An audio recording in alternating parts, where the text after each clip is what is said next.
For a lot of people, one of the positives of the changes from the last 18 months or so is that they get to work from home. Instead of having to get up that much earlier and get home that much later, they avoid the commute to and from an office.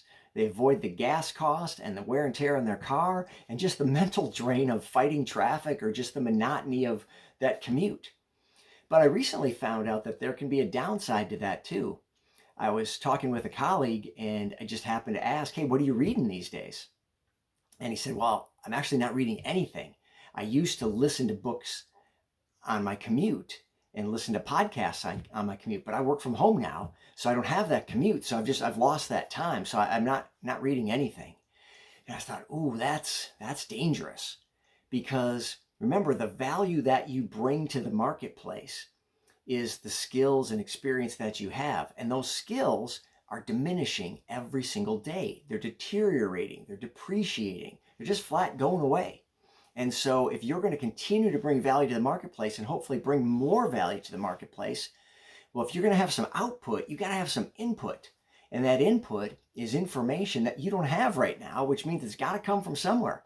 Now, maybe that guy's reading more blog posts and reading more articles and papers online to bridge that gap. But my guess is he's not. When I said, what are you reading? He just said, I'm not reading. So he didn't say, oh, I'm reading more blog posts. He just said, I'm not reading.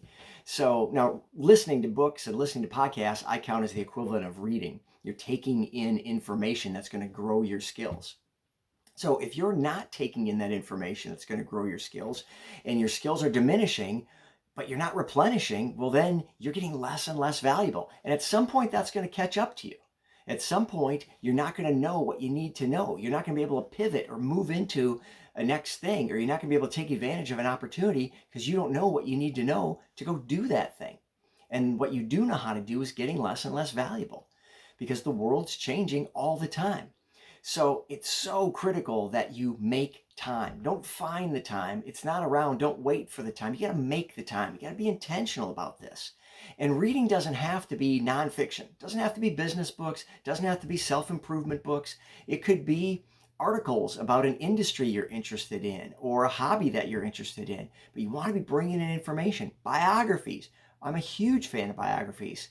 The story of opportunity mixed with difficulty is a great lesson to realize that there's nobody that's had it easy. Nobody's life was up and to the right the whole time. People had challenges that they had to face. And reading biographies, especially of famous people, who are usually the people that get their biography written, you find out that that's true of everybody. Everybody's faced challenges, and it just reminds us and helps us to persevere and gives us that courage to continue on and push through and realize that it's a common theme of humanity and you're not alone. So biographies are great. Even fiction is great. I love to read great literature, children's books, just great stories. I love to be taken into them, things with great dialogue and settings in a period or settings in a geography that has a dialect or a certain characteristic to the region or the time. So interesting.